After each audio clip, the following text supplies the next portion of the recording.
To all of you in the Church Leadership Institute for Ministry. A few friends during the days that we're not together, and it seems like a long time between our sessions being in class together, but I'm really grateful that we are this evening. I always look forward to being with you. This is an October evening. The leaves are just starting to turn here, beginning to display the beautiful colors of October, and they'll probably last on into November this year. We haven't had a freeze yet, so they're quite as colorful as they could be. But thanks, and we'll move right into the meeting. Lord God, our Creator, we stand in awe of your might and power, and we exclaim with the psalmist, O Lord, our Lord, how majestic is your name in all the earth. And yet you are personal, so near that in you we can live and move and have our being. Give you glory, and may this class bring honor to your name. Thank you for bringing us all together, for giving us Jesse, and for providing his inspiration so that he can teach us this evening. And we pray this in the name of Christ, giving thanks. Amen.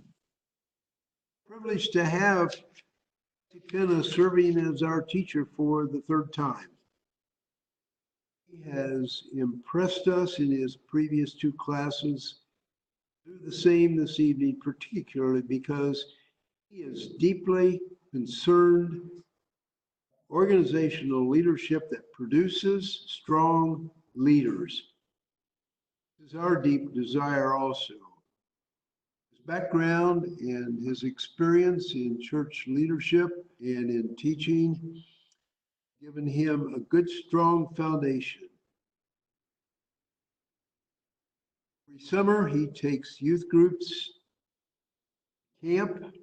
He takes youth with him, and together they give leadership to the younger youth. He's director of the Youth Ministries Department at Berkeley College. He's professor of youth ministries and biblical studies here at the college. He's director of the student ministries at Mid-America Yearly Meeting, Evangelical Friends Church. And he has had and continues to have a major influence on the lives of future church leaders. He gives individual attention, counseling to his students, because you can see them in his office. They sit with him at lunchtime. They hover around his little girls. Can't stay away. He has more people wanting to take care of his little girls than he can actually do. Walking across the campus. And Jesse has a musical talent of playing the trombone. He inspires us all when he plays in worship services. He's my personal friend, my encourager, my teacher, and he's the same for all who know him. Thanks, Jesse, for coming and being our teacher this evening.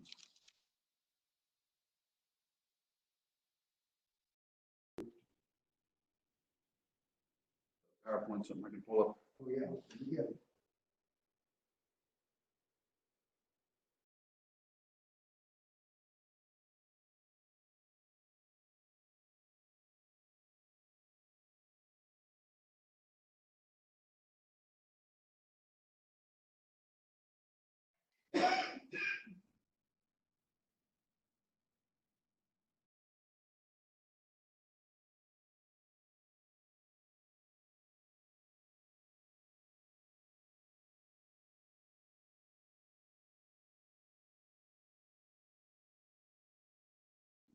It's good to be with you all this evening.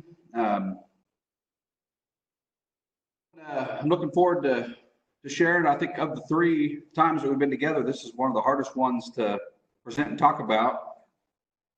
Sometimes it's hard to know what to do Sure. I enjoyed our last discussion where we kind of talked about some things that we did practically kind of in Mid-America Summit when I was at Northridge, and particularly also as we looked at the way Jesus leaders. So as far as sessions go, I think last one was one of my favorite ones. And this one, I've been a little bit stumped to figure out how to answer the question of kind of what do we do from here as we think about the future. I want to be honest about that I'm kind of going to utilize some of Chap Clark's work from his important book called Hurt. And towards the end, I want to just share some personal conclusions. But in the midst of that, I want to say that this one has been a little bit difficult to together and figure out how to present. What do we do about it now as we lead into the future? So that'll be our topic for tonight. This last time, and I wanted to bring this back in terms of the dream that we developed several years ago in Mid-America, particularly as it relates to working with the young people, developing leaders. We have a dream that every local church will be actively participating with God in the process of making disciples, is the language we use in the dream. Again, for our sake, this particular talk, the synonymous term would be developing leaders. Culture changed from maintenance or preservation to multiplication. We knew exactly who God was sending us to, and we knew them by name. Every church made at least one disciple, or again, for our context, every church developed one younger person the next year, starting with non-disciples. And then one more piece from the dream, and then I just want to give a little bit of time for us to pray. The dream that the youth in the church will be equipped as disciple makers. Again, that we as the church body will develop them, those young people that we're working with. What if every day was like a mission trip? What if adults saw the children and youth of our churches as warriors in the kingdom, and we walked with them in a development relationship and also sent them out to be further developed? More space for new expressions of the church lived out. So again, before we get into a bunch of content, I just want to give ourselves a little bit of time to pray, particularly if you are listening and you don't know who God is calling you to develop, either individually or maybe as a church. I want to just give some time for you to ask God to reveal to you who that person might be. If you know who you're sent to, or you know who you're called to develop, I just want to create a little bit of time for you to pray that God will kind of help you know what's next in that relationship and that process. So let's just be quiet. Yourself listening, you can pray quietly, and then if you're with a group, if you want to pray together, and then I'll give ourselves a minute or so, and then I'll open us in prayer before we jump in.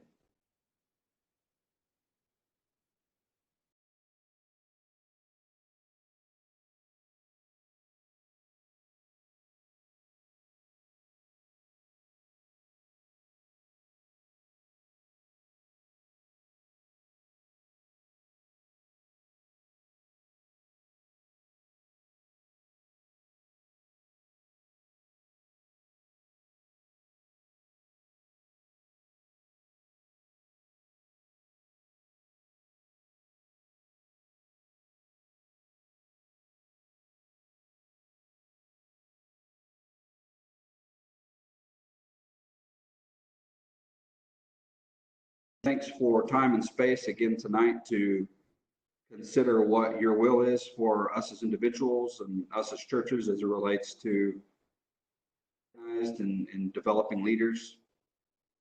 That might look like as we move into the future. God, I do pray for those of us that are thinking about this, that your kingdom will come and your will be done as it relates to those people that you want us to be intentional with and to develop. So I pray that you would give us your grace tonight as we up our discussion on this topic, and that we would have a clear sense of what you want us to do in light of the things that we've heard. So we pray for your presence with us tonight, and thankful for space to be together. In His name.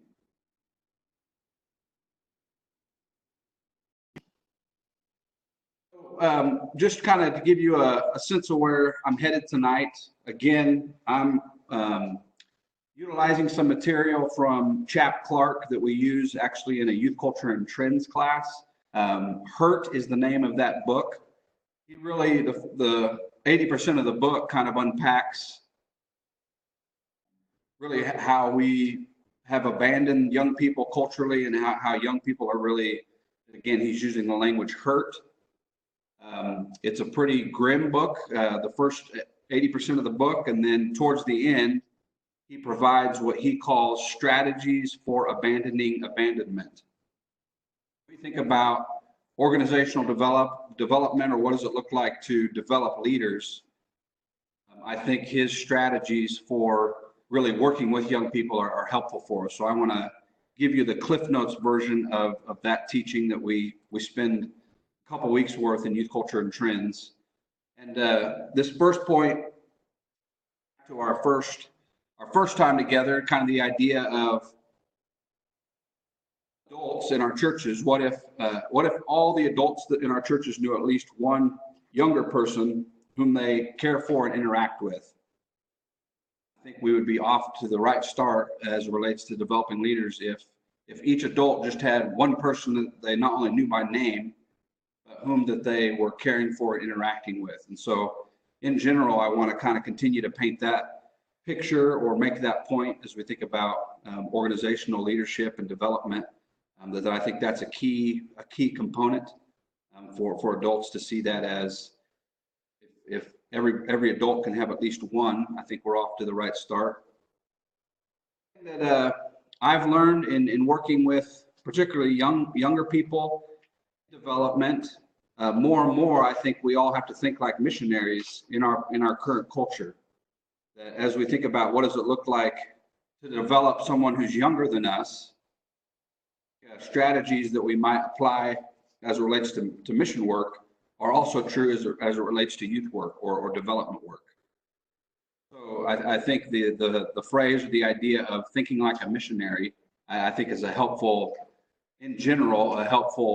tool for us as we think about developing leaders. One of the points we want to talk about tonight is like, it can become overwhelming when we think about this topic or when we think about how do we develop young people. One of the points that Clark elaborates on that we'll unpack a little bit is that I think part of the answer, part of the solution is actually learning to collaborate with other organizations or other people who have a similar mission, who have a similar desire, that not one person or one church can do this work together.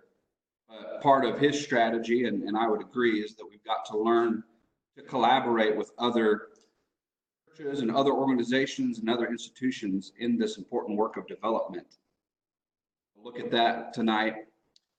And a little bit of, as we think about what does it look like to provide some boundaries as we think about development and organizational leadership, that there's some boundaries that I think are helpful to think about.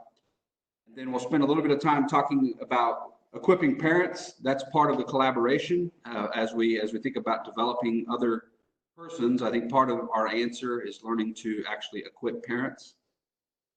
Finally, one point that is well, I think, and sounds, it's a phrase that I've pondered quite a bit, but when we think about developing leaders or developing young people need advocates to be their advocate, not their adversary. We want to just consider a little bit tonight what that might look like. So that's kind of where we're headed. That's just a brief snapshot. So let's jump in here. Dave, how do I minimize Galen here? How do I minimize that?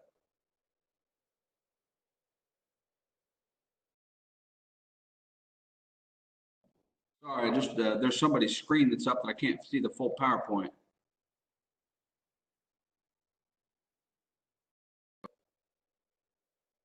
No, I moved your. That's okay.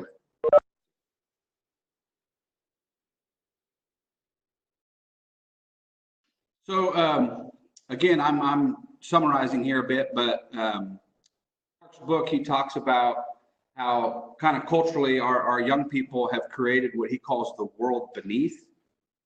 Sounds dark and kind of grim. He talks about how kind of out of survival, young people have essentially kind of aligned with themselves in a world where adults in general have abandoned the young people. He talks about how for the sake of survival, young people have essentially aligned with themselves in order to survive in what he calls the world beneath. Again, for the sake of time, we don't have time to really fully develop this idea, but the first session we talked about the need to really bridge the gap for adults to move towards young people to reach out. And that this is an essential first step for us if we're going to really develop an organizational level. Again, I think this is also where we think in terms of being more like a missionary, where we're entering into a different world, a different culture, a different group of people that are younger and different than us. The idea of reaching out, bridging the gap is necessary in our day and age. And again, as you study, if you really look at youth culture, so much of time and energy is invested in peer-to-peer relationships, and there's not as many adult to young person relationships. And so part of what we need to be aware of, or at least have some sense of, is again that gap. Clark says is kind of the world beneath, where there's this whole different culture, this whole different world that adults may or may not be invited into depending on the group, but we want to begin to relate to and move towards, interact with this quote unquote world beneath that he talks about as this world that young people have created. So again, the need to really missionary and move towards young people if we're going to develop them at an organizational level is a must for us. I think, you know, if you're listening to this, I think this is a good step for you. I think there's some other, there's just kind of this ongoing need to be trained in the changing youth culture. As culture changes, I think we have to somewhat slightly change our strategies as it relates to organizational leadership. That kind of this ongoing sense of youth culture, I think, is important. Part of what happens in our work in development is we filter, as we work and build relationships with young people or develop leaders, filter so much of our work with them through our own historical experiences. So we bring ourselves, we bring our experiences, which are good things. Also have to, part of our work in development is actually kind of first understanding their experience and understanding where they're coming from. And so to be aware that there's really kind of these two cultures as we think about development, that we as adults, as we seek to develop others, we bring our own historical experiences with us. And part of our work is to actually take a step back and begin to understand their perspective and their culture as we kind of bridge that gap. As this list, and I think all of us are on this list or know people who are on this list, but as we think about this organizational development, this happens again not just with pastors and youth pastors, but people who are maybe on the front lines. Organizational leadership and development are educators, government service agents, counselors, therapists, and social workers, coaches. There's the social and religious youth workers, and then those who employ youth. These are areas in which maybe we can think strategically and be proactive with being in this together. That again, it can't be just one person or one church, but look like to help each other in these different fields. Areas in which these adults serve represent the most common settings in which abandonment has taken our toll on our young. And so these again are the people in our churches, or this may be you as a job that you have. These are the people really on the front lines of where we see abandonment most clearly in the lives of the young people. I'm not going to belabor this, but I do think the Institute is a good step in kind of having just a little bit of training. There's obviously other ways. There's some different preparatory classes, educational classes, seminars, all of these things so that we can better understand the young people that we're working with. Chap says in his book that those who work with adolescents or those who are seeking to develop leaders encouraged to consider and wrestle with how abandonment in their setting could be avoided and what steps need to be taken in order to care for the needs of every individual. And I wish there were some easy answers for us as we think about, okay, what do we do from here? I think part of the answer is we need to continue to consider and wrestle with do this in as individuals, and how do we do this as a church? What does it look like to really deal with issues of abandonment or wrestle with some of the pain and things that young people are dealing with?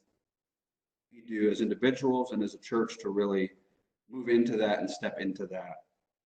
That's really, ultimately, that's hope for training, that training will help us learn to consider and wrestle with these issues. One that of learning how to work together. I think as I have matured and as I've gotten older and about myself, I've learned that I actually enjoy collaboration. I enjoy working with others. My enjoyment in ministry over the years has been in working with a group of people to consider and wrestle with these issues. One of the things that we have to do on an organizational level is to learn how to work together, that no one person can really do all that we're called to do. And so sometimes there's some obstacles or some things that we run into. Sometimes we might feel like it's a little bit of a competition as we think about time and energy. Those who work with youth must realize that regardless of their resources or expertise, no one church or one person can really turn the tide of abandonment, or for our sake, nobody can properly or fully develop the young people on their own. That we want to learn how to work together. And so for those who are wanting to think about these things, I think it's helpful and necessary and good to learn how to work with other Christians, other churches, other people who have this focus in mind.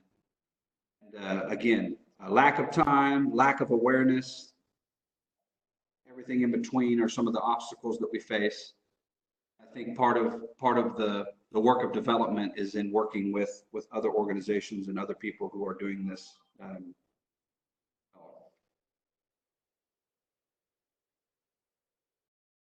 And this is true, like in Mid-America, I think I mentioned this the first time. Several years, we've seen just a general change in our makeup of kind of youth workers, full-time youth workers. Even as we think about church size and church culture, that both on an educational, from an educational standpoint, just kind of in general, there's kind of the sense of often people who work with youth or who are wanting to develop the young people are lacking in resources. That I think that's a dynamic that I think is at play. And because of that, again, I think about working together, sharing resources, partnering together. I think this becomes a strategic opportunity for us as it relates to organizational development. That it's helpful for us to think about not just what resources do I have or we have as an organization, whom do we know who is also doing similar things, and how might we partner together? A network of like-minded people and organizations creates a flow of additional resources and strategic opportunities. So maybe part of your answer in your local context, as you think about this topic or this issue, is not just taking a survey or to have a pulse of who are the young people we're called to work with. Maybe also who would God lead us to partner together in our work together as it relates to developing young people. I do think that is not only helpful, but I think necessary in our day and age, in our culture, to have that framework on our minds. Whom can we partner together with and work together with? And then finally, some of the maybe reasons why we don't do that. This is again Clark's words. Sometimes groups do not work together to address common issues related to abandonment because of institutional or even personal mistrust. Collaboration, however, brings with it a high cost. A commitment to nurture children and adolescents, or again, our language, we seek to develop the young people on an organizational standpoint. All groups compelled to work through their differences and establish parameters for working together for the good of the community. So we might say that on behalf of organizational leadership, we've got to not only learn how to work together with those in our culture and in our context, but with the other people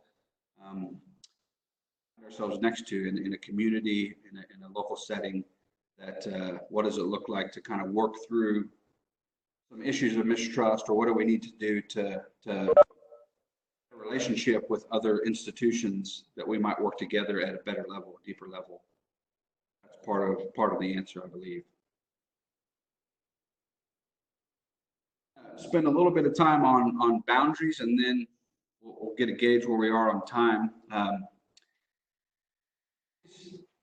Really to develop anyone, really, to nurture adolescents, understand their changing world, and we need to provide boundaries so that their choices have as few serious consequences as that I think a lot of times, particularly in our day, it's getting harder and harder to kind of maybe enforce boundaries, think about boundaries. What does it look like to collectively agree on a boundary?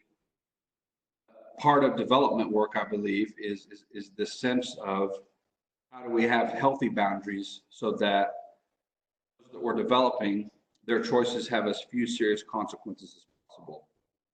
Now, ultimately, we can't fully control all their decisions, but I do think it's helpful for us to think about helpful boundaries for us as organizations as it relates to development. I think over the years, it's interesting, and part of the difficulty in this is getting adults actually to realize and accept the problem, that maybe sometimes it's harder to convince parents of certain boundaries that we might set. I'm thinking in terms of some of the I had as a youth pastor was relates to technology. We tended to not have as much technology available, and particularly for the young people, particularly if they were used to it, they didn't necessarily have a hard time with it, but sometimes it's maybe harder to convince the parents or the adults the value of the boundary or the need of the boundary.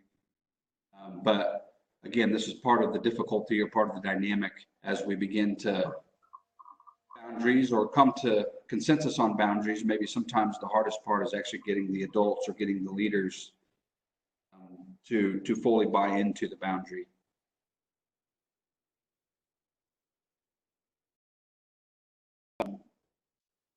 We'll assume that parents alone are responsible for raising their children. Again, this isn't true. Part of the collaboration, part of the working together is recognizing that it's not, that it kind of takes a village, kind of that idea, that mindset that for us to develop children and young people, it's not just the parent's job. That's one of the primary jobs of parents, but it really takes. When I grew up, I was a pastor, and we served in the French church in some different places. And really, in junior high and high school, I began to really long for and need other adults in my life to help develop me. My parents, the primary developers of me as a young kid. As I hit this stage of adolescence, as I moved out of childhood and became a youth, I wouldn't have been able to articulate it then in this way, but I began to long for and want and need adults to really pour into my life. And so I think we have to recognize that it can't just be on the parents. We'll talk a little bit about what's it look like to equip parents, but we need to not make that assumption that this is the parent's job. Really kind of the sense of all of us collectively as adults taking responsibility on behalf of the young people. I want to spend a little bit of time with this question just on your sites. If we could take 5 or 10 minutes at your site to ponder this question: what does it mean for adults to provide boundaries? What are some things that might emerge or you might come up with? But I want to spend a little bit of time at your sites to ponder this question, then we'll come back together. I don't have a clock, hold on. 7:33, we'll come back at 7:40. So if you could take about 7 minutes to ponder together at your site, what does it mean for adults to provide boundaries as it relates to organizational leadership? What does that look like? What does that mean? And we'll come back together in about 7 minutes.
That middle question, what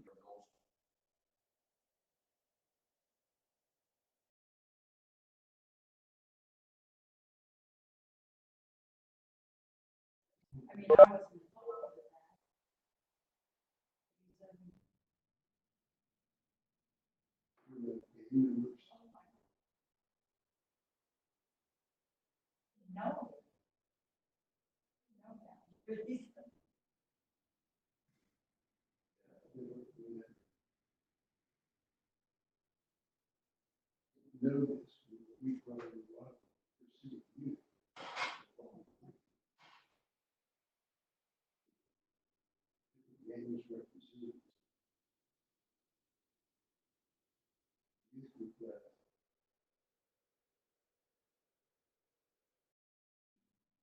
This is a university.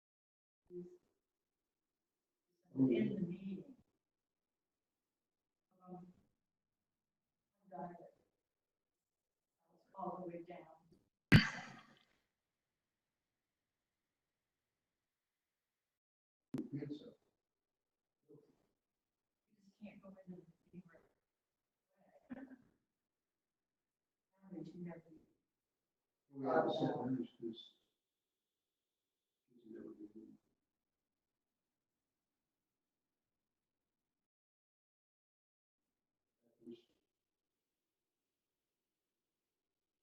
Special dates.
They were gonna have it down on some kind of bridge on. I said, let's stop. Really don't want to do that. Made a choice. This is in your life.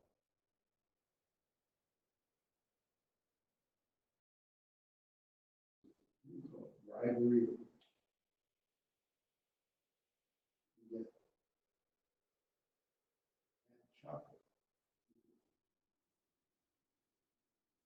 You have to do something. I'll give you money to do movies, you watch me, I'll give you my house, rather than everything.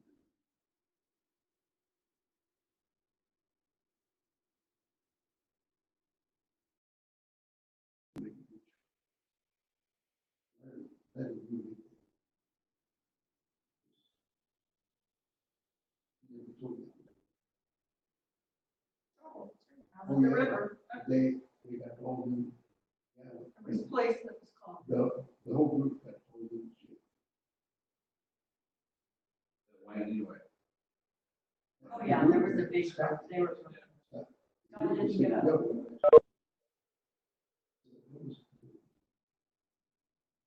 What had happened is earlier on, those peers were church people.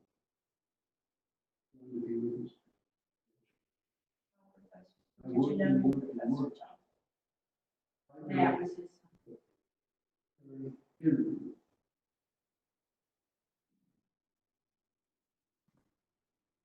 Such a change from my big youth group I had with 35 to 40 kids in the country. Back when, you know, that was the only thing there was to do. And boy, we couldn't wait to get together. That's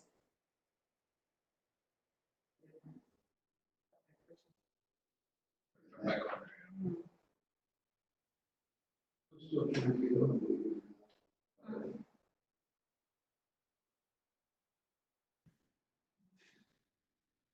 Hopefully you had a little bit of time to either ponder that if you're by yourself or if you had a group to discuss that a little bit. Say that over the years of ministry, of working to leaders and work with young people, that there have been many times where we had collectively as adults set boundaries and young people had crossed those boundaries, and so we had to enforce some consequences, and that actually those consequences or those disciplinary things that we had to set in motion actually became ways in which we developed the young people. Part of the value of boundaries is actually aiding us in the development process, that particularly for those young people that we're in relationship with, they trust us, we know them, and there's a clear sense of boundaries. I really believe that boundaries provide opportunities for development, that if we didn't have boundaries, we'd be missing some opportunities to develop the young people. So I'm thinking, I won't tell you the whole story, but there's 3 different young people over the years that I've had to send home because of some choices that they made. In all three cases, my relationship with them was better after the disciplinary the discipline took place. That in all three cases, my ability to develop them or my relationship with them was actually better after the fact. And so I think part of our need as we think about organizational leadership is to actually begin to think about and discuss boundaries for our young people. So again, that takes some work, that takes some time, but I think boundaries are necessary for development work.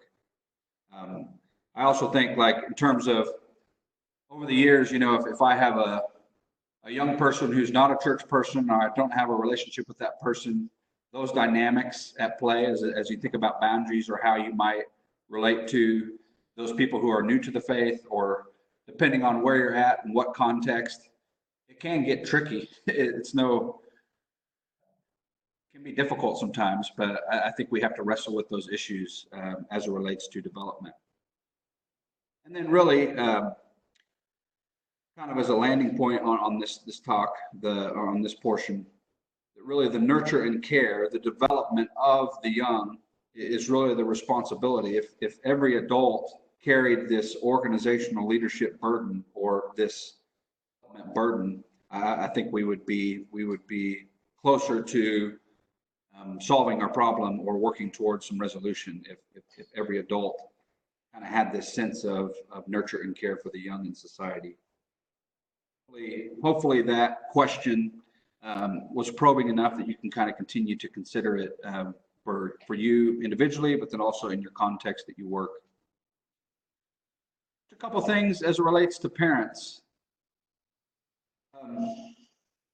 If I would have taught this 5 or 6 years ago, this wouldn't have meant as much to me, but now that I'm a parent, or as Dave mentioned, we have 2 daughters, Evelyn and Sarah.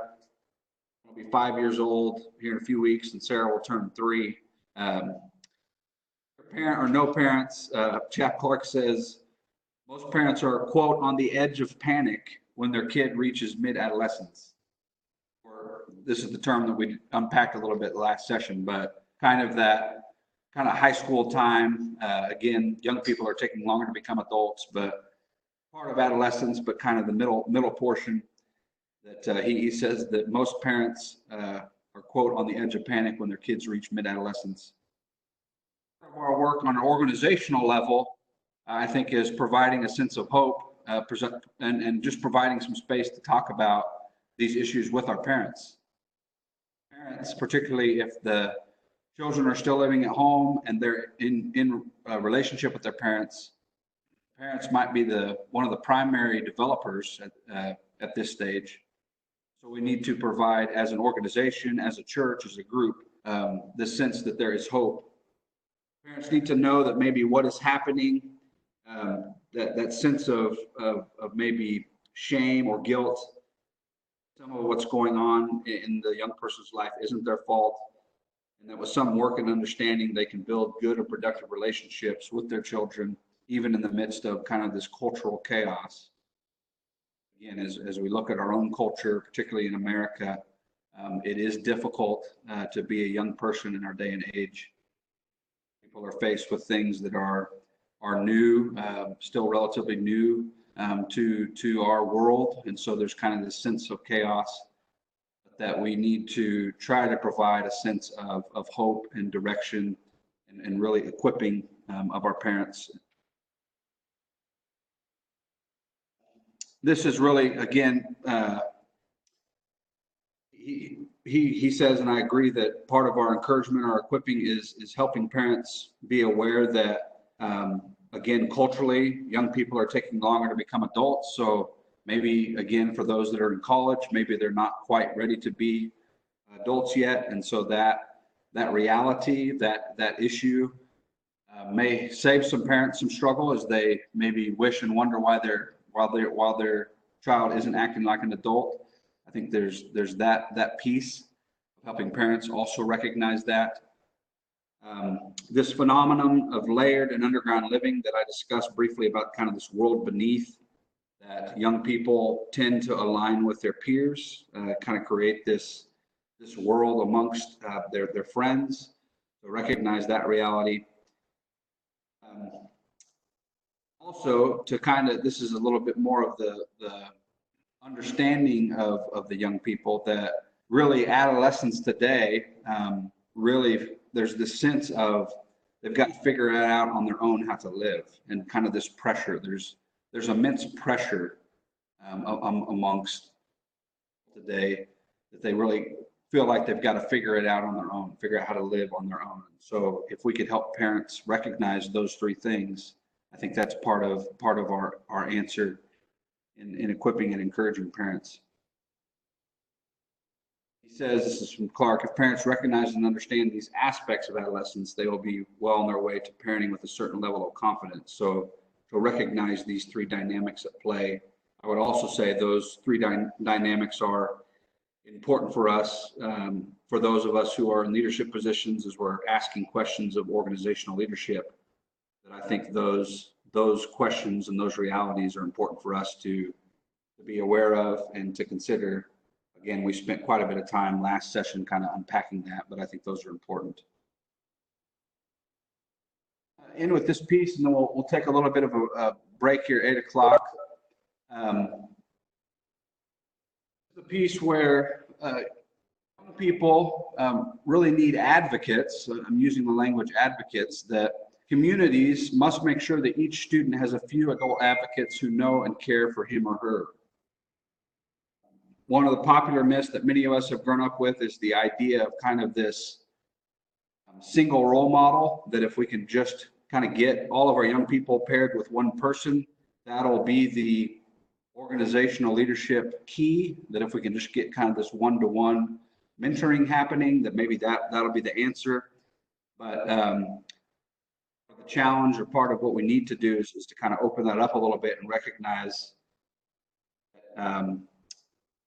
we need to provide students with not just one that's going to just be on one person's shoulder, but a few. That if every student had a few adult advocates and cared for them, I think that's more of the answer, or more of where we want to be as it relates to our organizational leadership.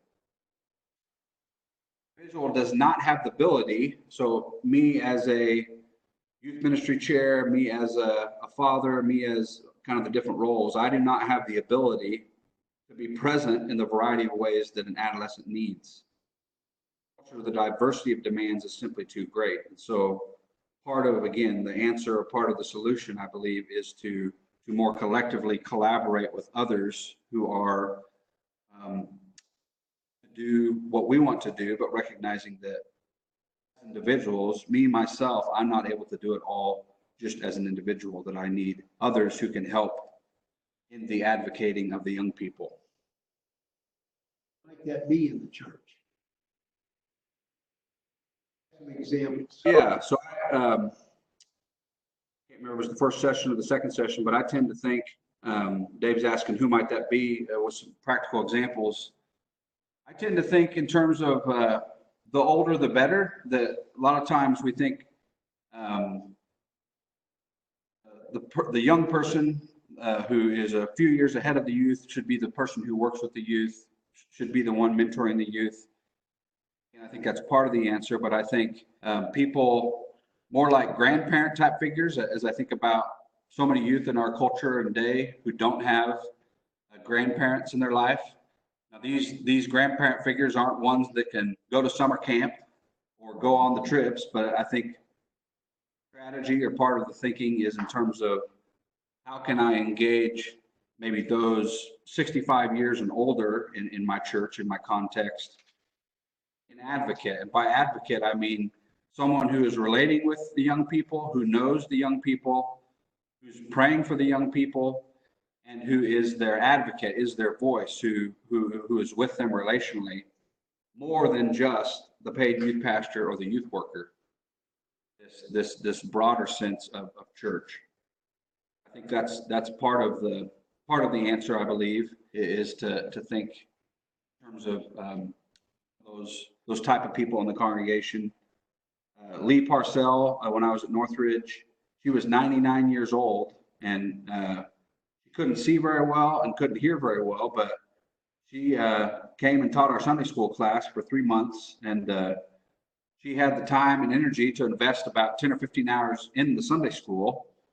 But what Lee did, which I love so much, when she came to Sunday school, she would spend the first 10 or 15 minutes really interacting with and getting to know the young people. Young people loved Lee. You know, she's just 99-year-old lady, a dear soul. She would be an example of someone that I would consider to be an advocate for the youth, someone who loved the youth, wanted the best for the youth, and knew the youth by name and was interacting with the young people. That's part of, again, part of our answer is how do we create those relationships? How do we provide some ways in which together relationally, face to face, as we increase the amount of adults that each young person has in their life. And again, part of the reality here is that if it is all on one person, if we could just, you know, to kind of come against the myth, every mentor moves on, or every student moves on, that need to have a broader sense of just one-to-one, but maybe a few adults for one student. The job of every adult. I like the language here. The best way to help our young, or the best way as we think about organizational leadership, is by this language of being a chorus of support and a choir of commitment. So not an individual, not a one person, but more of this idea of a choir. That is more, I think, the model, more of the answer, a chorus of support and a choir of commitment. I think I'm ready to give us a little bit of a break here. I'm at a stopping point as it relates to really kind of summarizing some of Chap Clark's work in terms of the 3 chapters in his book, Hurt. So let's take a break, turn it back here to Dave, and then when we come back together, I'll kind of just end with some of my own personal words, personal conclusions to the topic. Be thinking about what questions you have. Be thinking about what you're doing in your church with youth groups, and who you are having to be the special friends. Word advocate. I have a word that might substitute for that, and that's the word a friend. And so I think sometimes we can do something for someone that's needing special attention, and only we are aware of that, about what you are doing or what you can do for others who need some special attention. When we get back together, we can also talk about that. In just a few minutes.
Jerry, are you in okay? Jerry Louthan?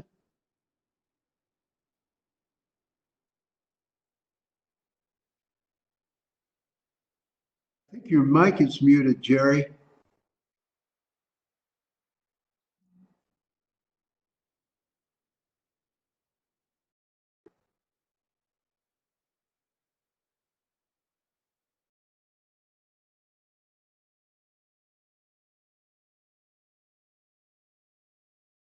I think we ought to try to get going. I think we'll try to come back together again in a minute, friends.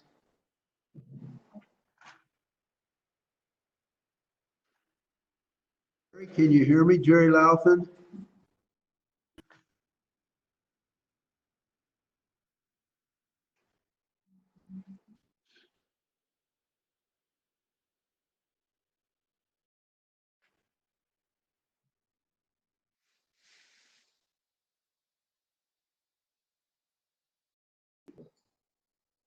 I would be confused. Organizational leadership. Okay. Thanks so much.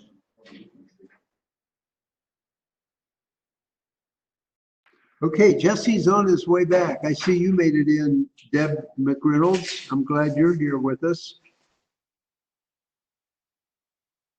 Okay, Deb? Unmute your mic if you can and let me know.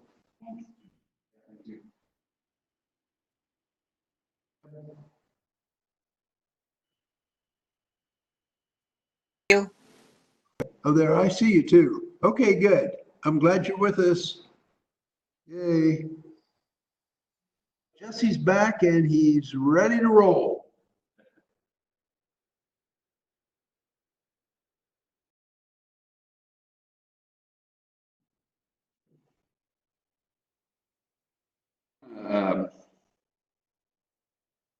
With some personal conclusions, personal dreams, and some of these may seem wild and crazy.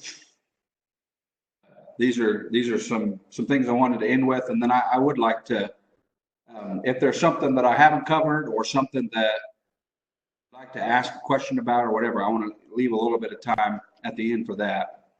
But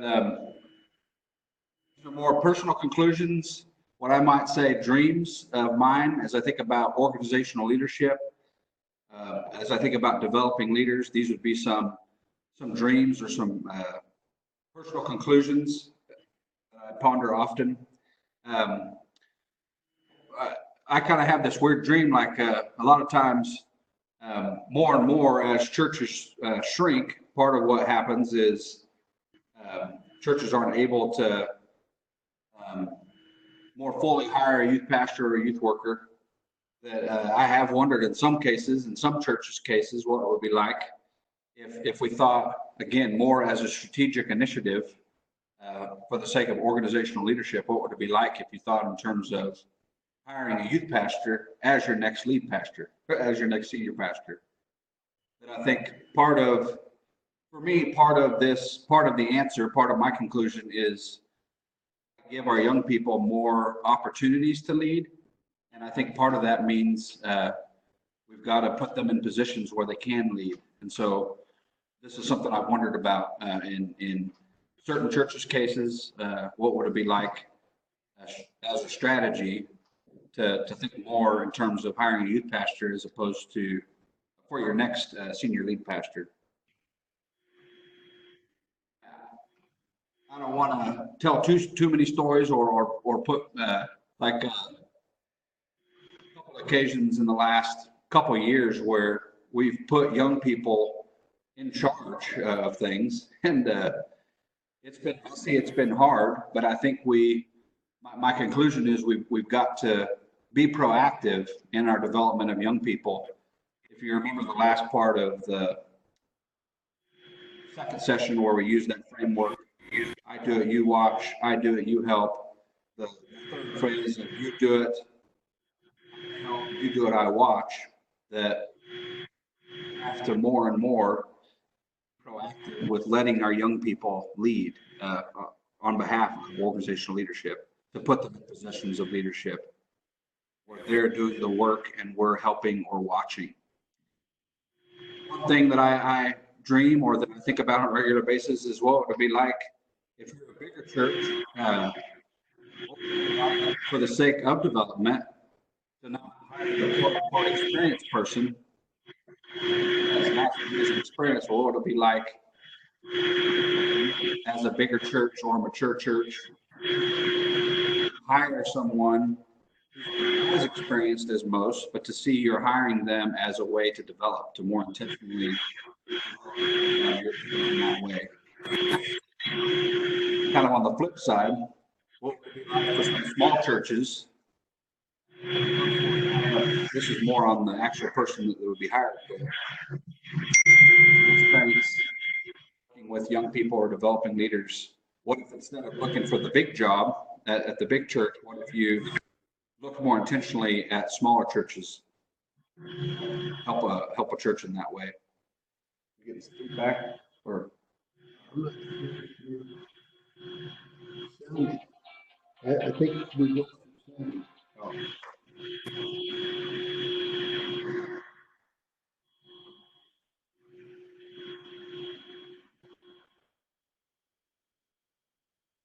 I can't get it muted. I can't get it muted. I'm working on it.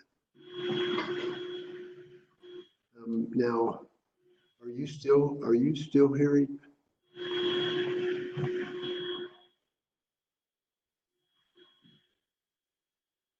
Porter, are you still hearing us? Drew Depp? Yes, I am. It sounds like somebody's vacuuming over at Kumar's house. No, I can't get it muted. I was trying. It's far there, maybe I can there. There, I think I got it. All right. All right, thank you.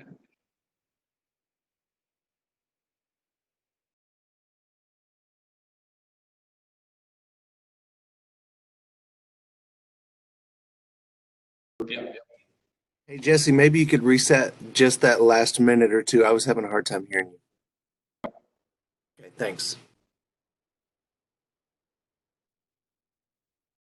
Some vacuuming going on, but I was just thinking like to again more practically connect some of what we've been talking about with organizational leadership, or speaking as we think about developing leaders. I think some of these are dreams of mine that may seem wild, but I think are practical as it relates to developing leaders on an organizational level. That in case you didn't hear those last couple, that again, what would it be like if you're a church that's maybe a bigger church? Maybe your next hire as looking for someone who may not have all the experience necessary to do the job, but maybe see your next hire as intentionally hire someone who needs some experience, doesn't have the full experience yet, but we as a church feel like we want to, organizational leadership, maybe hire someone for the sake of development. And I think that's one potential practical way to flesh some of this out. I also think that in terms of to be more in persons who are looking for a job, but what would it be like for the experienced people, those with some years with some experience to not for the next biggest opportunity, but to maybe think smaller, to go someplace small, to other adults in that context, bridge the gap, bring that experience in those contexts. Then I think, so those are just some more, again, practical dreams of mine that I think are some potential solutions as it relates to maybe more practically fleshing out our topic.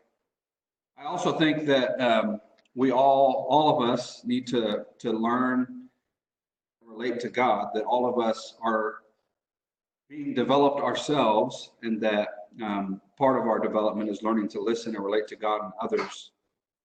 Maybe that's that work of formation, that work of deepening our relationship with God and others. I think I would still put that on the list of our primary work of developing leaders, that as soon as we stop developing our relationship with God and other people, we actually our ability to develop leaders. And so I think that's a more practical piece of advice that I would share. We spent a little time last session, but I would just reiterate and say again that I think as you wrestle with these issues, as you consider what does this look like in your context, to start small and to stay small as it relates to the development, organizational leadership.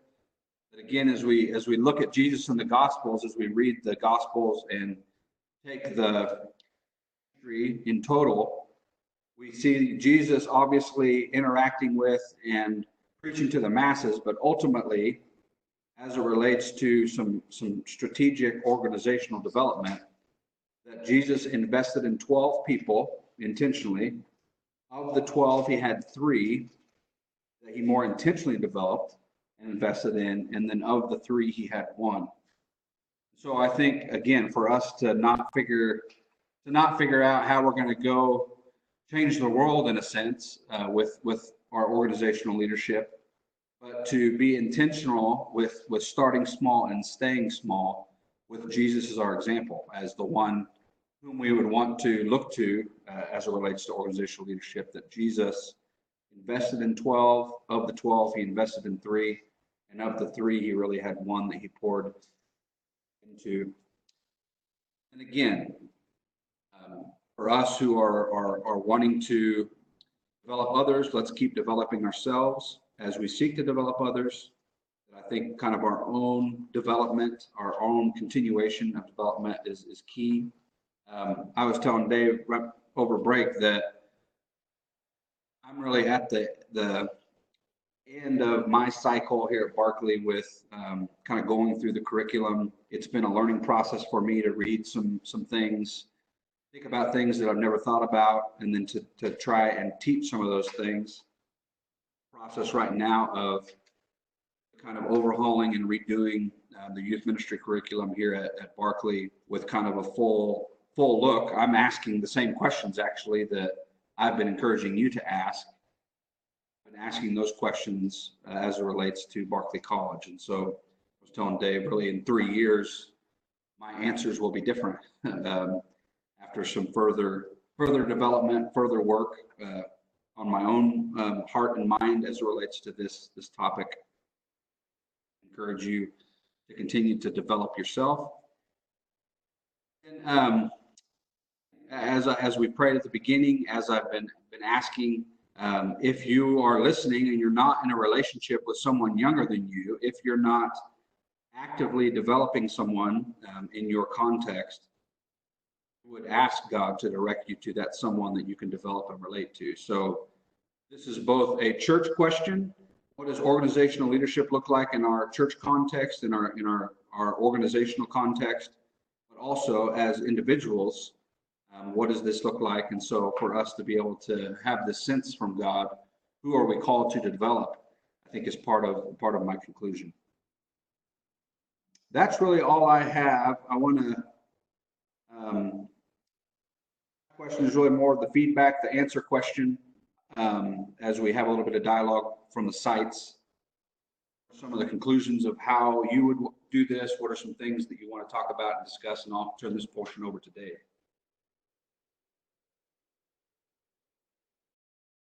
good way to get into this. Get rid of this point here. Now we can see each other better. I would like to know is occurring and what are you doing in your churches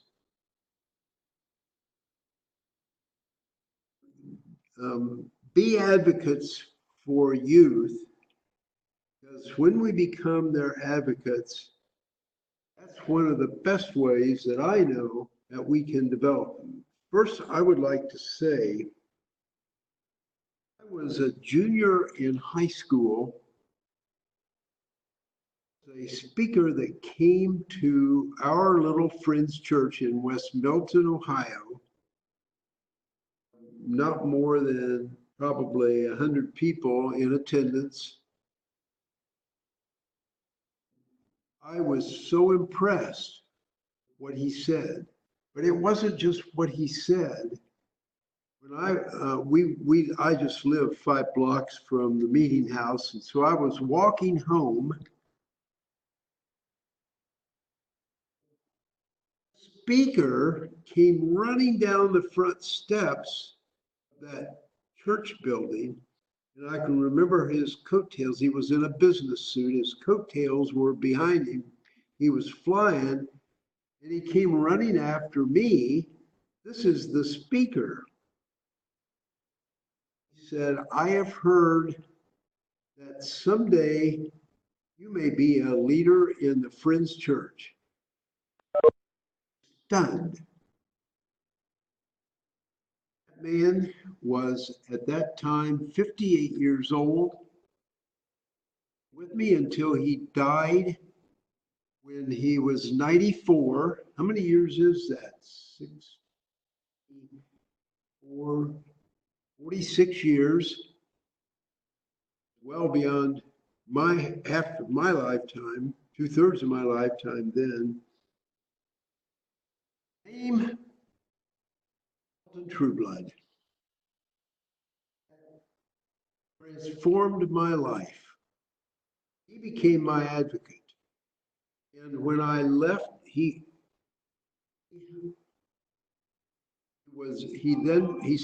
told me then he wanted to be my professor at college. And I decided as a junior in high school, I was going to his college. And the first course I took, general philosophy with Elton Trueblood. I wasn't put in his section because there were so many students that wanted it. So I called him on the phone, and I think it got him out of bed, which wasn't a very smart thing to do as a freshman in college.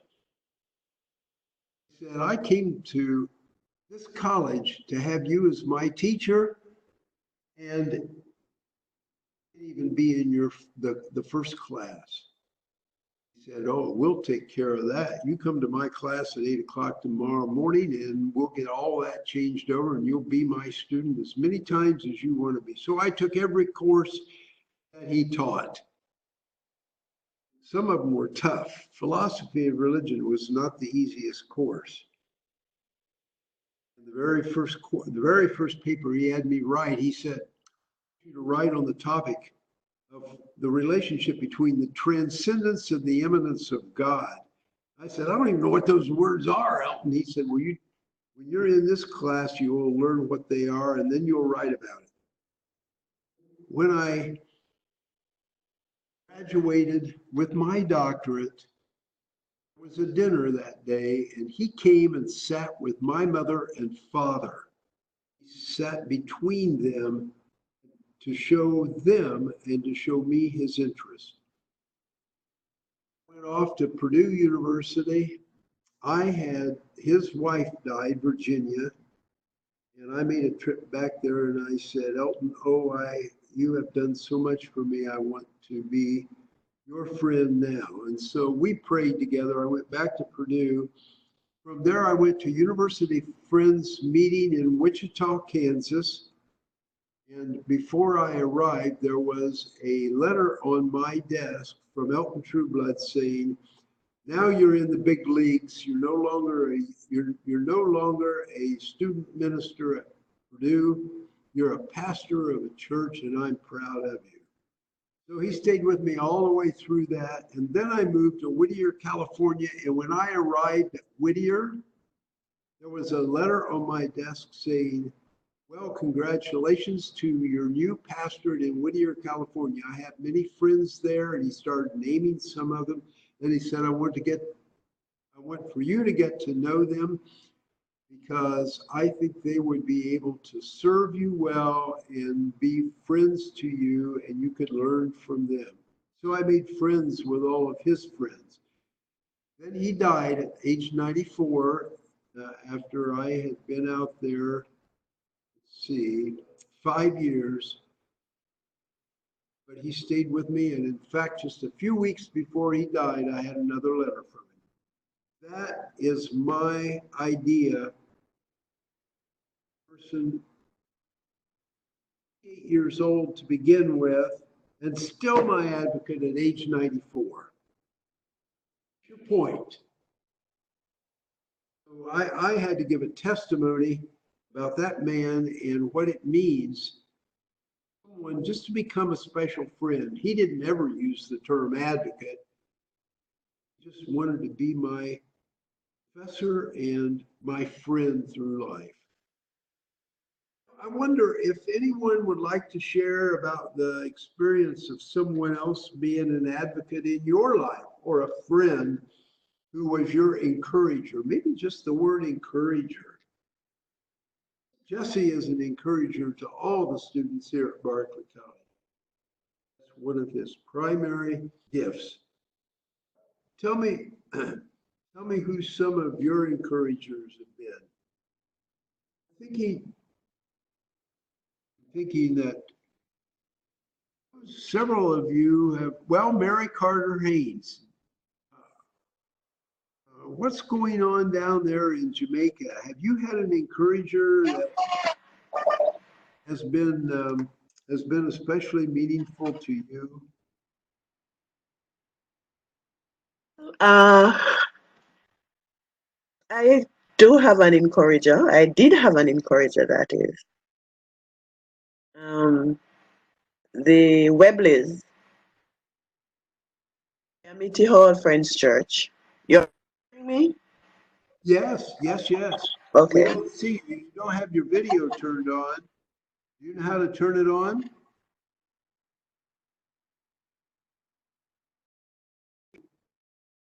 Down there near the bottom of the screen, there's a little video icon. You click on it and it says start the video.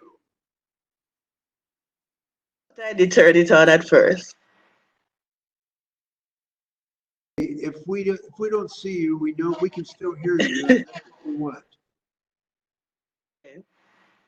Yes, Pastor Lloyd Webley and his wife, particularly his wife, encourager. They had practically adopted me as a child.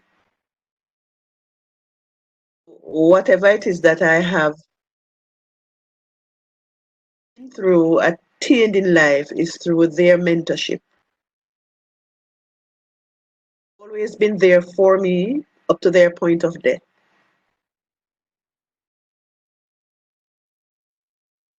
So the person has been there for you. Yes. That's a great way to put it. So then in turn, you try to be there for other people, don't you? Yes. I tried at the point where they need somebody to be there. I try to be there as much as possible. And I also try to be there in that capacity for others. Had that experience with them. Oh, yes. Oh, yes. So, Kumar, you came to the United States. Kumar, where were you living before you came to the U.S.?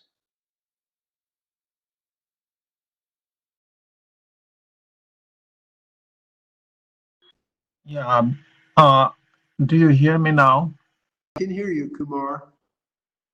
Before I came to the United States, I was in Nepal in a refugee camp almost 18 years. And how were you able to come from Nepal to the United States? When I was in the camp in Nepal, the resettlement for the thought our home country did not open the door for the refugees, but the US government and some other Western countries opened doors for the refugees. So we interest resettle in the US. So ultimately in 2014, I and my family were able to resettle in the US. So did your friend help you in this? And who, so there were some specific people that helped you get to the US from the camp that you were in?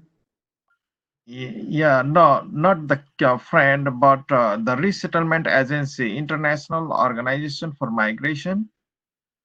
That agency helped almost all the refugees to resettle in other countries. Thank you. Ernest, it would be helpful for us to hear how did you have someone that became your friend that helped you get to the United States? And where were you before you came here? Tell us, Ernest Cooper.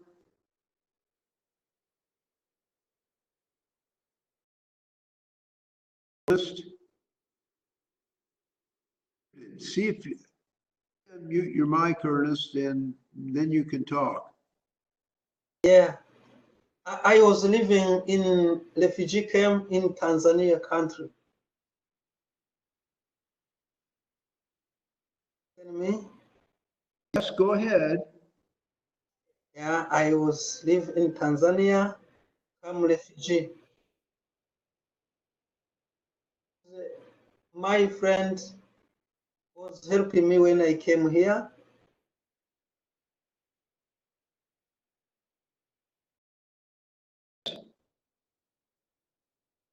And came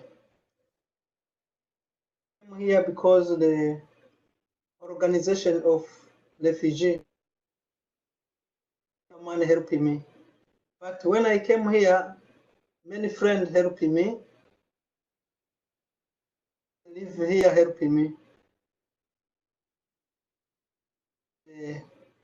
Again, Pastor Last, he was also helping me and encouraging me to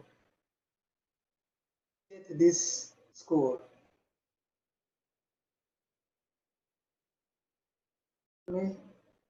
Yes.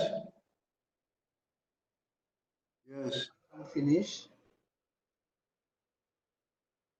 Thank you for sharing that. Desiree, can you tell us a little bit more how you got here and someone special that helped you, enabled you to get here? Desiree?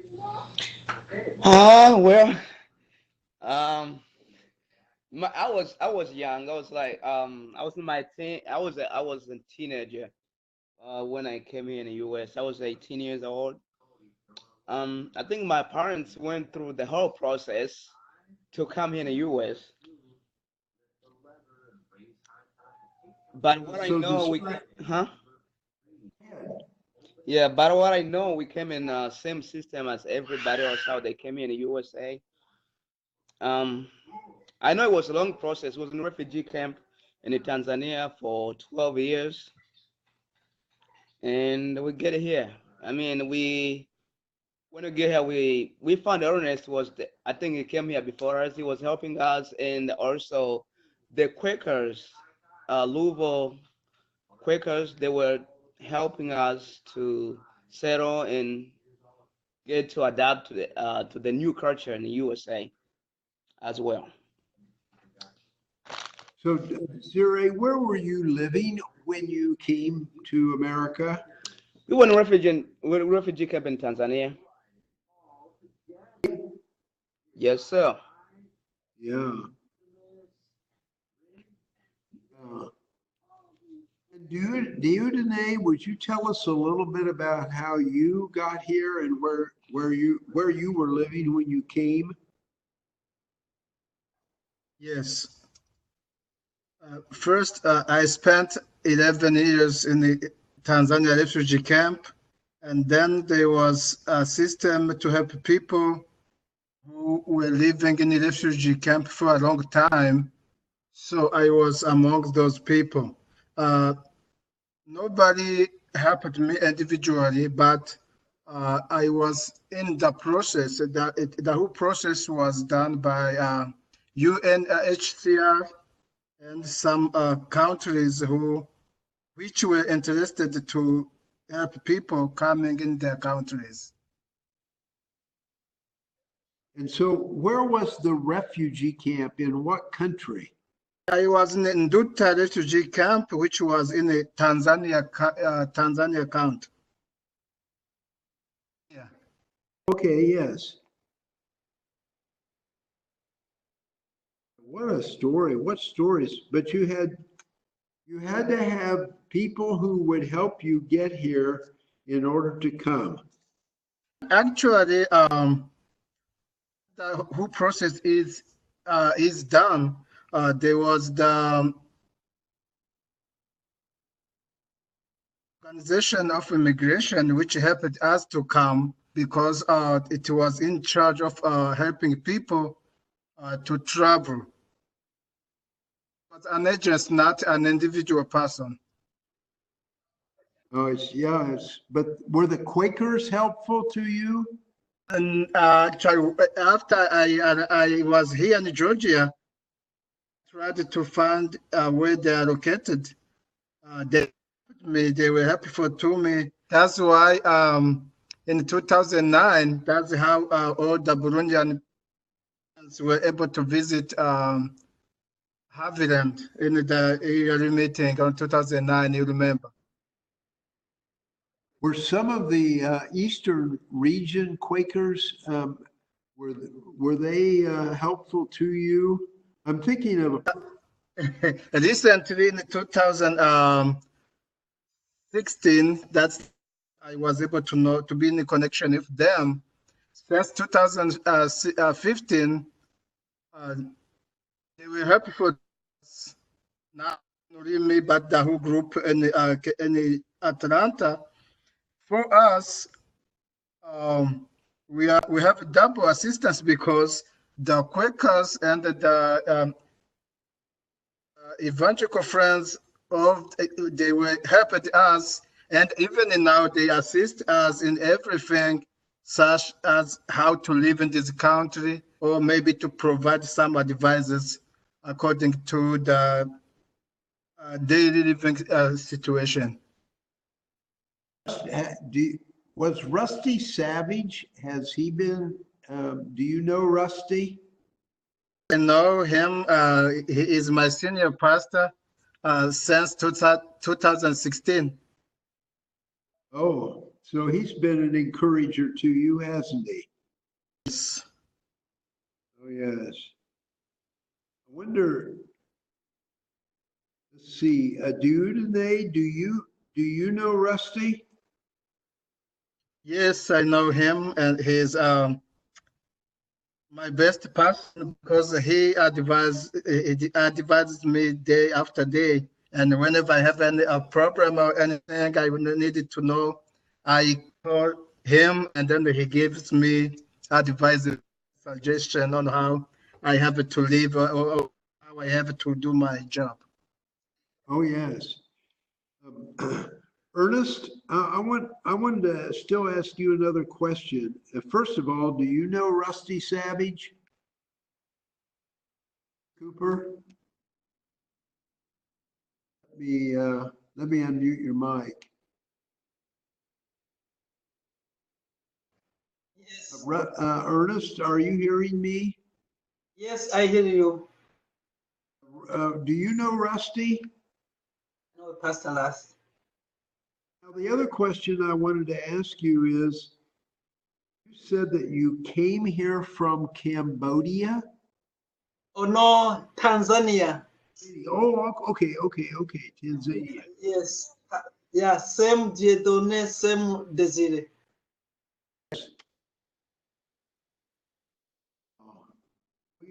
We really got the representation from around the world here tonight, don't we? Wonder how others of you have been stimulated by our 3 sessions of discussions and by what our African friends have been telling us tonight. Kumar was from, came from Nepal. Ernest, Desire, and Diudene all came from Tanzania or Tanzania. Bruce Wood, I wanted to ask you a question. I know that you work with a few Native Americans there. Have you found yourself being as an encourager or an advocate for some of the children and the youth that you have ministered to down there at Kickapoo Center? A little story to go with that. This summer we had Quivering Arrow Camp, and at camp we had a lot of response from our young people, including, of course, Native youth. And we try to follow up on that. So we took them to a state or to a park and went swimming and had a picnic and have some devotion time and get together later in July. So about a month after camp.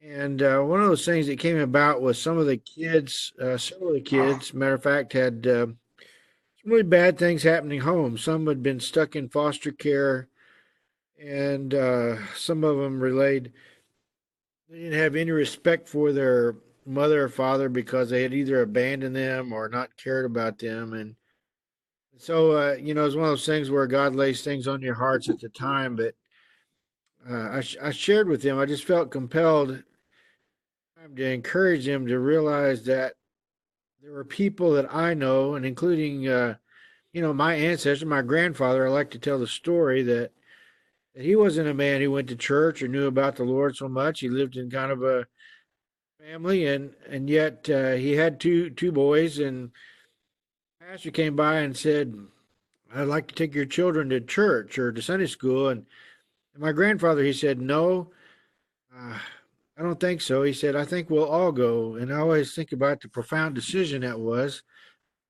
Because of that decision, he found the Lord and changed the generations after him. And I know a lot of people who come to the Lord, and this was how I shared with the young people, uh, changed their lives, changed their children's lives eventually, and changed parents' lives even, and that they should have confidence and know that God could work in their life and do the same thing. And my heart was just kind of broken with these young people that had no confidence in their parents. I just wanted to encourage them that God wants to start with them. And that was just experience this summer.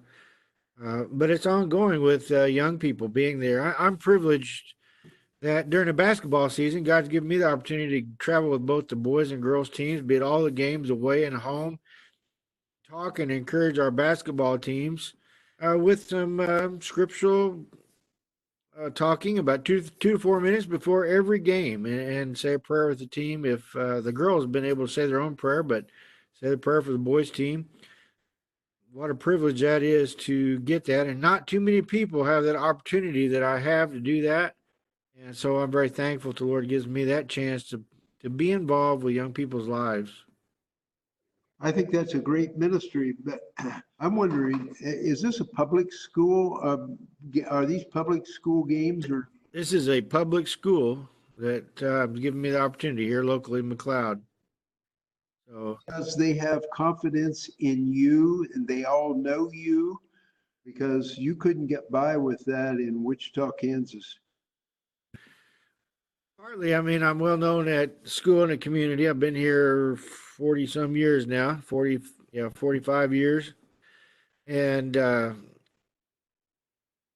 also, of course, Christine works in school, but I was doing that before or when she started.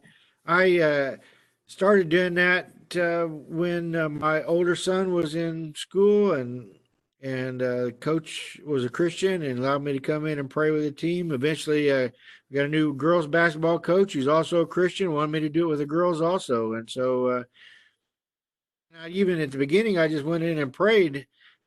The doors have opened up after time that I even get to speak for 2 to 4 minutes before every game. Well, I think that's a great ministry, and I honor you for doing that. And I thank you for it. Merle Kinzer, you've been a leader in the Friends Church ever since I've been connected with Mid-America Yearly Meeting, and you were a leader long before that. Who was one of your encouragers in life? Can you tell us? Well, there were several actually. There were John Havens has been a real help to me through the years. Alden Pitts was another one who through the years was an encourager to me in so many ways.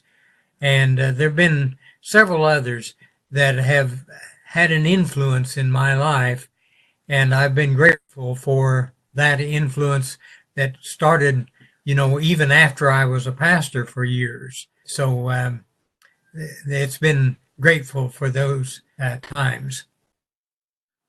So you were a mature adult, and they were still continuing to give you words of encouragement. Oh, yes.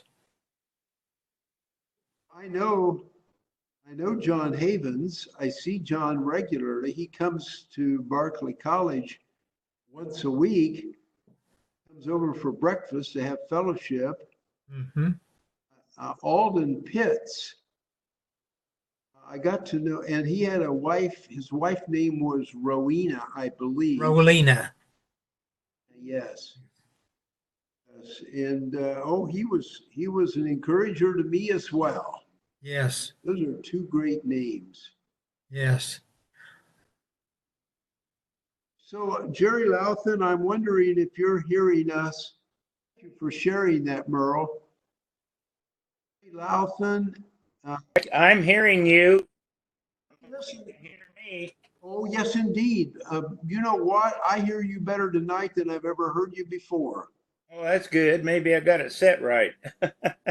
Yeah, you do. So what do you have to say about all of this? You've been involved now in all these sessions, or at least seen all the videos. I could say this, Dave, that we are living in a very unique time in the history of the church, in that we have passed through some times as I was growing up until I got into my career of teaching and coaching.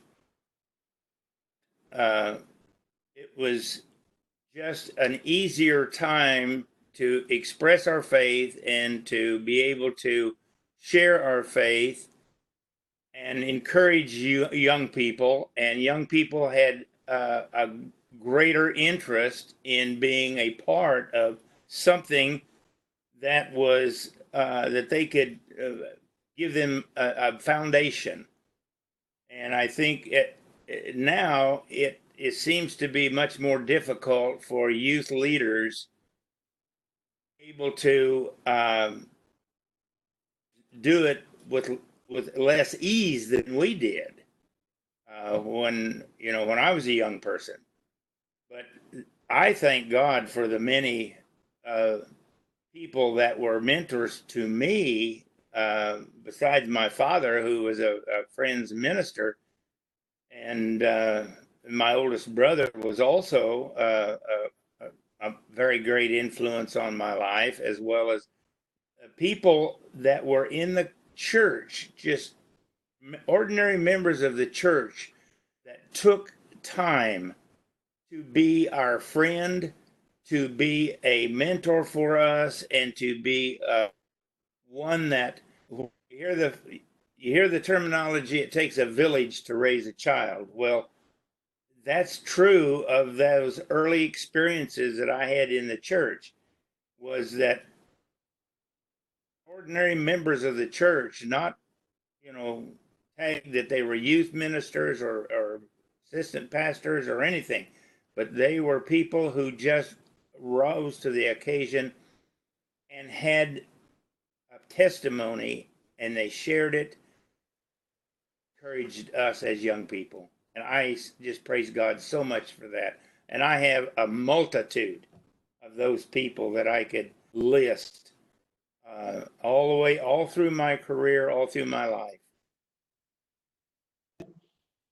Other people in their multitude have you who has served as their encourager.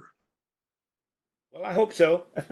You're my encourager. I mean, I look to you and I say, man, if I were logging in to the Institute with all the challenges that you've had with your computer, I'd say I would have quit a long time ago.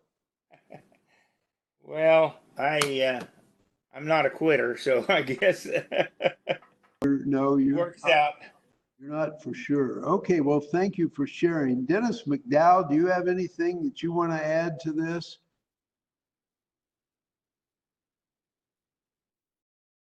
Just kind of one of them encouragers in my life. I wouldn't have done the master's program without you. But kind of a unique little story.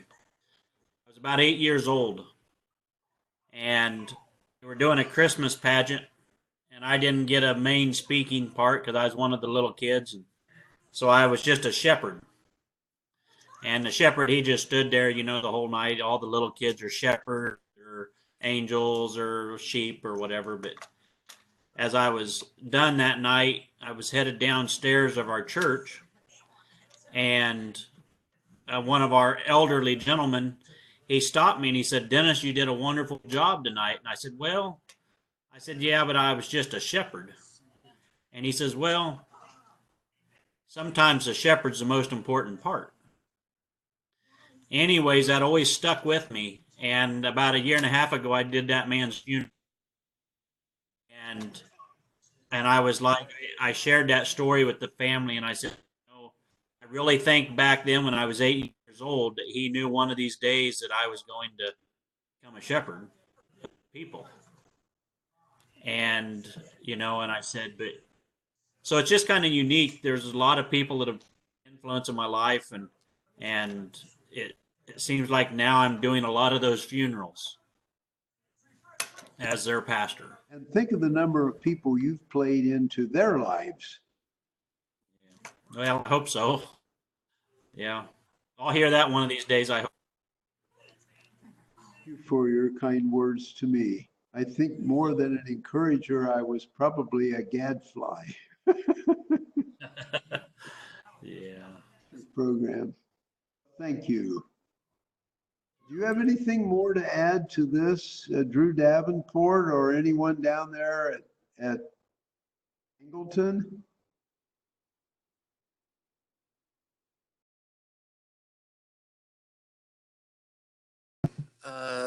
I was thinking, they give me plenty of opportunity thinking. I was remembering probably about 10 years ago when Jim Town was on the pastoral staff over at Friendswood. He just got to a point where he would call me every couple of months and say, "Let's go have lunch." And he never officially said, "I'm doing this to help you better," or anything like that. He just said, "I just want to get to know you." And we did that for 3 or 4 years. Probably we would meet every couple of months, and he would do a lot of listening. He would ask really good questions, and he would just listen. And he never said to me, "You do this or you should do that." And but it was what I needed. It was great for me as a late 20 something, or maybe I was 30 or so, or early 30s at the time, and just trying to be better at the ministry that I did. And I was always really, really appreciated that Jim invested that time in me over those years. Well, if I were living down there in South Texas, I would be calling you asking for lunch, because I would want to get everything. I would want to learn everything I could from Drew Davenport, who learned a lot from David Davenport. And when I think of leadership development, I think of the way that your father has done it. Not only the leadership he's given, but then you have come along beside him in that, and you still do that as a team, don't you? We do, and it's kind of a shame that I didn't mention my parents first, as often do. It's not that we don't appreciate it, but you just don't always think about mom and dad first. But yeah, absolutely, they are just fantastic examples. My mom just turned 70, and my dad will turn 70 here in a few weeks. And they are the hardest working, busiest people I know still to this day. And it's because they love the Lord, and they love other people to get to know the Lord, and to they just really live out the scripture that says the harvest is plentiful and the workers are few. So pray the Lord of the harvest, and they absolutely do pray for workers and invest in other people to be workers. Testimony. That's a great testimony to your parents. I can share one little story, Dave, actually, if you have just a minute. There's a young boy that comes here to our church here in Angleton, and he comes with grandma and grandpa sometimes, and he has Matchbox cars or Hot Wheels, whatever you like to call them, and he loves them. He's maybe 5 or 6 or 7 years old tops, and he can name the year, make, and model of about 100 different cars. He'll say, that's a 68 something, got a Hemi, I mean, he knows all the words. It's fascinating. But he on the first Sunday of the month, we have lunch after church, potluck as we call it. And he said, sit by me, I want to show you my new car. And he had a car. And when we were sitting there, he turned over the package, and on the back of the box, it was a set. And he had one of these 5 cars in this set. And he said, this is the one I'm getting next. And I said, oh, for your birthday? And he said, no. And I said, when's your birthday? He said, I don't know. And just a great kid. But in that moment, the Holy Spirit just tapped me on the shoulder and said, Drew, just remember that particular car. So I got online and I found it. It was $7, and I ordered it. And a few weeks later, he was back at church, and I gave it to him. And it was just, it just brings tear to my eye, just that a $7 gift to this little boy absolutely transformed him. He came out of his shell, and he just loves to come and be here as often as he can, at least when he spends the night with grandma and grandpa on Saturdays. And to me, it was $7 and just one tiny little thought to remember to go online when I got home and to find that and order it. But I don't know what that will do for him, but that was his love language, or that was his whatever. But I was just so appreciated that the Holy Spirit inspired me to do that. And I don't know, a lot of times in my past, I felt like investing in other people is just this giant thing. And sometimes it is, especially when they're difficult people. But in this particular instance, it was very, very easy to do. And the impact, who knows how far those ripples will go. That's a very touching story. And Christ spoke through you. And this is a good example that the most unusual, we can take the most unusual items like a hot car and use that to tell someone how deeply we care for them. Thank you. Deb, do you want to add anything to this tonight? You have been an encourager, and you've had your encouragers. Is there anything you want to add to this? Probably when I was growing up, I had a few mentors. That's how I got saved, and then it just changed after we got older, and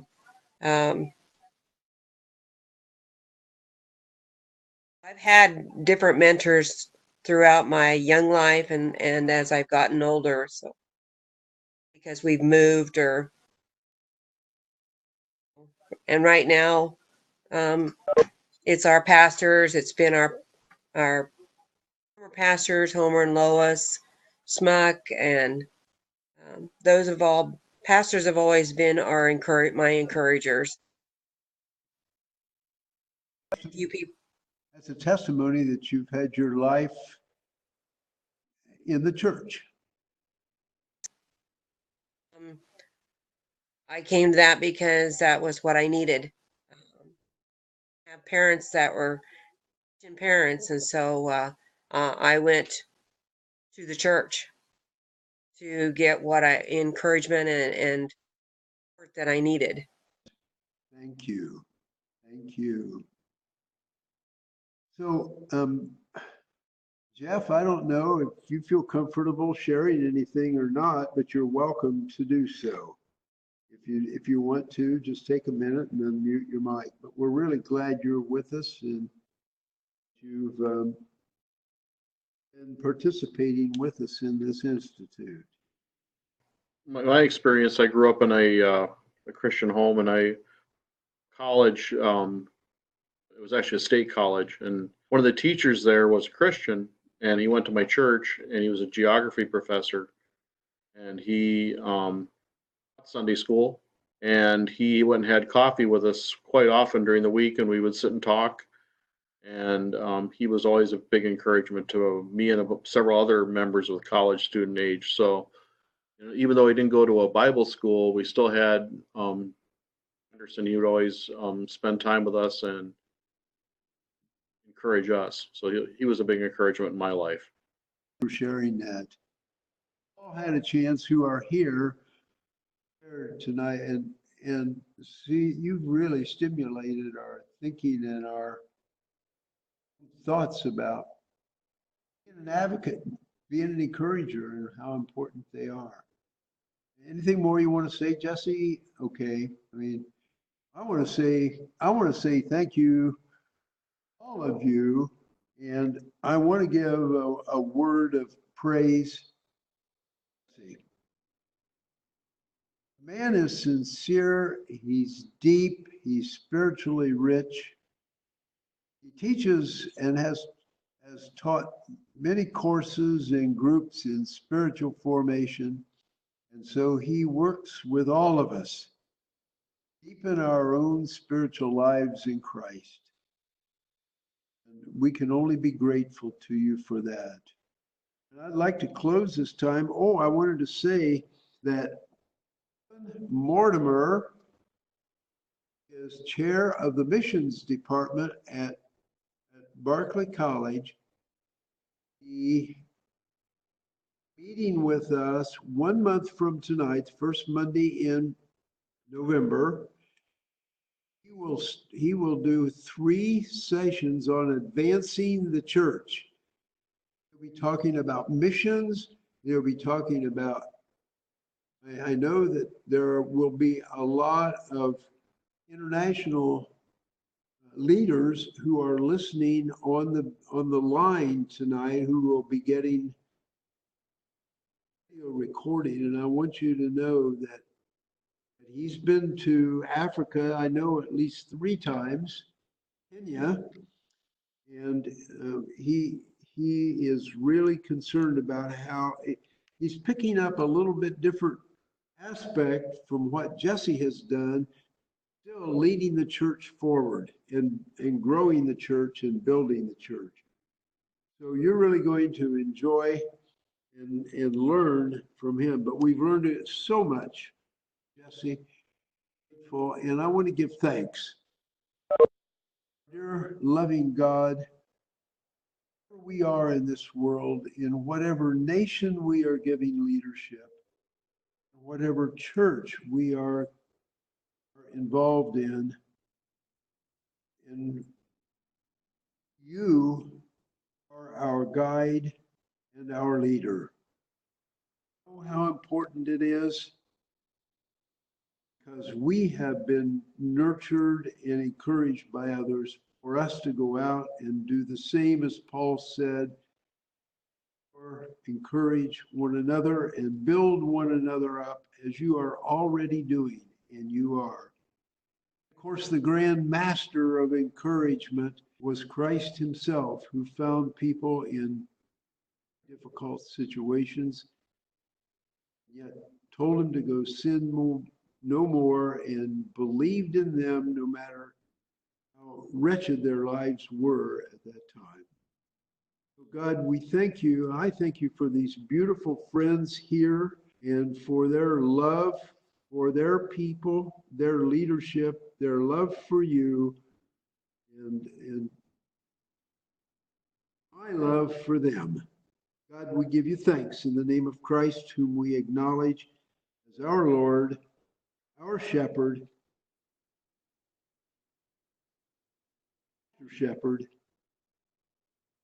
our Savior and friend. Friends, we will see you 1 month from tonight. And thank you all for participating so beautifully.